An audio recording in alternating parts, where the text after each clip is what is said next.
Listen to this. Wealthy CEOs want to force Americans to retire later. So there was this ridiculous, silly commission called like the Commission to Fix the Debt or something that all of these CEOs were on a couple months ago. And they pretended to do some high-minded like fact-finding where they're like, okay, yeah, well, what we did is we did this algorithm and we crunched this number and we were able to ascertain that, you know, we're gonna have to go ahead and raise the Social Security age and the retirement age. We don't want to do it. I'm just saying we did the math and it looks like we have to do it, right? So they pretended to be high-minded in doing it. In reality, of course, these are just wealthy hacks that want to squeeze every bit of work out of you that they possibly can, and they don't want you to be able to retire with any amount of comfort. So now this is a new CEO group, the Business Roundtable, they call it. They give themselves the goofy, pretend, high-minded name. And there are a whole bunch of CEOs representing the largest corporations in the nation, including the biggest banks, the biggest retailers and insurance companies. And they are calling to raise the retirement age to 70. And their argument is that Social Security is no longer affordable, and they plan to lobby Congress and the Obama administration to try to get the retirement age raised. And I'm scared. I'm scared. Why am I scared?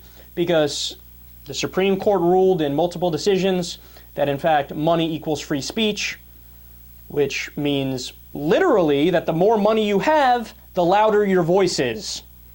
So all these CEOs with all the money in the world can go ahead and lobby Congress, lobby the Obama administration, and believe you me, a lot of the stuff they want is going to become law at some point. You heard it here first. Well, probably not first, but you heard it here. So they also want to raise the Medicare age and partially privatize the health insurance program for older Americans. Now, here's the really interesting part. Listen to this. So, why do they not want to fully privatize it? Because a lot of people would think, oh, well, you know, why don't they want to fully privatize it? That's what these guys want to do. They want to privatize everything. And the answer to that is actually very fascinating. Back when Medicare and Medicaid were first passed into law, the business community was for it. Why? Because the insurance companies were losing a tremendous amount of money on old age people who were dying. And the insurance companies didn't want to spend money on those people, so they said, whatever, pawn it off to the government, let them take care of it. So they don't want to fully privatize it because they know they'll lose more money. So what do they mean when they say they want to semi-privatize it? They mean we want to privatize the profits and socialize the losses. So you pick up the tab when Granny gets too expensive, but when there's money to be made, we'll make it. Man, these guys are some deeply, deeply immoral people. So let me read you a quote from their finest quote. America can preserve the health and retirement safety net and rein in long-term spending growth by modernizing Medicare and Social Security in a way that addresses America's new fiscal and demographic realities. That's Gary Loveman, the chairman, president, and chief executive of the casino giant Caesars Entertainment Corporation. Notice the Orwellian words there, too. So they say, modernize Medicare and Social Security. Anytime they use one of those Orwellian words, modernize, reform, substitute it with cut. They mean cut. They want to cut Social Security. They want to cut Medicare.